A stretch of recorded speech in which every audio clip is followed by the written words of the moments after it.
সেনাপতি, তুমি জলদি যাও সিরাজগঞ্জ যমুনা মরুভূমিতে। সেখানে আমার বন্ধু পাথর রাজা থাকে, তাকে খবর দাও। সেনাপতি, তুমি গিয়ে পাথর রাজাকে বলবে কুমির রাজা পান মায়াবী মুক্তা এখন একটা মানুষের কাছে, সে যেন মানুষটিকে মেরে আমার পান ফিরিয়ে আনে। ঠিক আছে মহারাজ, আমি এখনই যাচ্ছি পাথর রাজার কাছে।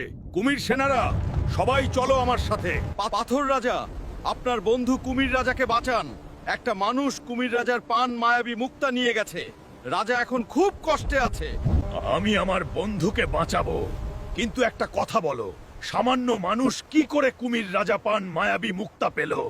পাথর রাজা সে অনেক বড় কাহিনী। পুরো কাহিনী দেখতে চাইলে সবুজ ভাই 00.2 পেজে দেখে নাও। ঠিক আছে, আগে দেখে আসি।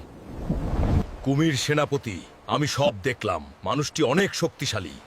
আমি তাকে আমার বুদ্ধি দিয়ে হারিয়ে মুক্তাটা নিয়ে আসব। আজকে মানুষটার শেষ দিন হবে আমার হাতে।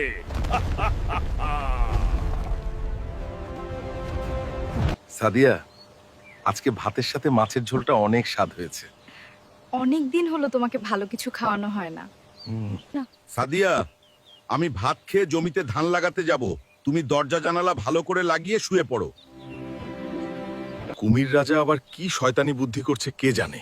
ঠিক আছে আমার জান, তুমি কাজে যাও, টেনশন করো না। যাই বউ, আজ অনেক কাজ, ধান লাগাতে হবে।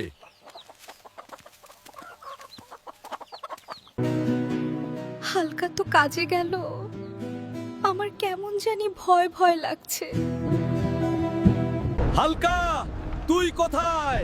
সাহস থাকলে সামনে আয়, না হলে এই গ্রাম শেষ করে ফেলবো। এটা কি হচ্ছে? মাটি কাঁপছে কেন? আবার কোনো বিপদ এলো? হালকো নেই। এখন কি হবে? বন্ধুরা, এরপরে কি হবে দেখতে চাইলে পেজ ফলো করো, কমেন্ট করো, কুমির রাজা পার্ট 2 ভিডিওটা শেয়ার করে দাও প্লিজ।